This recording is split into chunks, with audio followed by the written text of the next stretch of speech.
For OneWrestling.com, the voice of choice here with the legendary Mean Gene Okerlund, and usually it's the other way around. Gene's doing the interview. Yeah, plus I'm not working with the stick money. Yes, exactly. We're just here talking.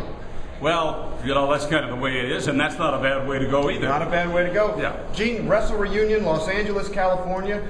You like doing these conventions? Oh, absolutely. You know, I've got to pull in from Florida, Okay. and I worked earlier in the week in New York, so I really had to come here on a very busy week, and that's the reason we're here. And I get the impression it's going to be everything that we anticipated. Absolutely. This is the premier convention of the year, WrestleReunion, here in Los Angeles. Gene Okerlund, the best announcer in the history of professional wrestling. Well, now wait a minute, you know.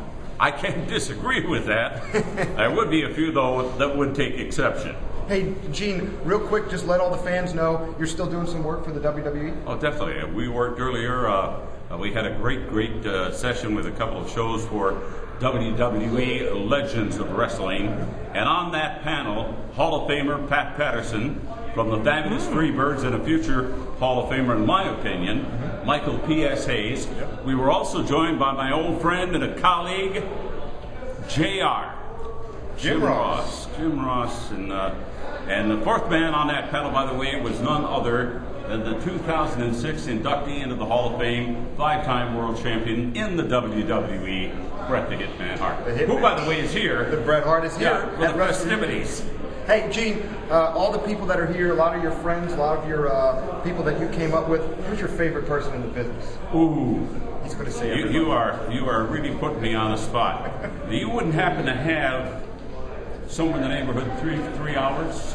Oh, yeah. Because I've got a ton of them. But the way I kind of stack it up, in my opinion, is I took the guys that I liked when I was a kid from the 50s and 60s, and then I started working in April of 1971. So there was a decade with people like Vern Gagne, the Crusher, the Vachon Brothers, Butcher, right, and of course Mad Dog, but a host of other greats. And AWA, by the way, during the old territory days, was a very active territory. A lot of great talent came out of there, and I could start that list. But you move on to the 1980s, and of course the landscape changing forever with the advent of WrestleMania 1 in New York City. The 90s, where do we go? Bret Hart, guys like that. The Rock, Steve Austin, Mick Foley.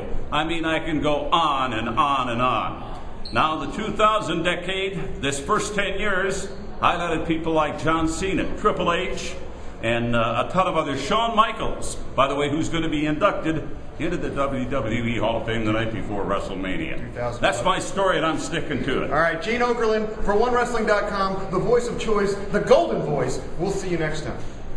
Hey, where's my money? Bill has it. Phil's got Bill. Yeah. Yeah. Oh, Phil, where's Bill? He snuck off. Bill!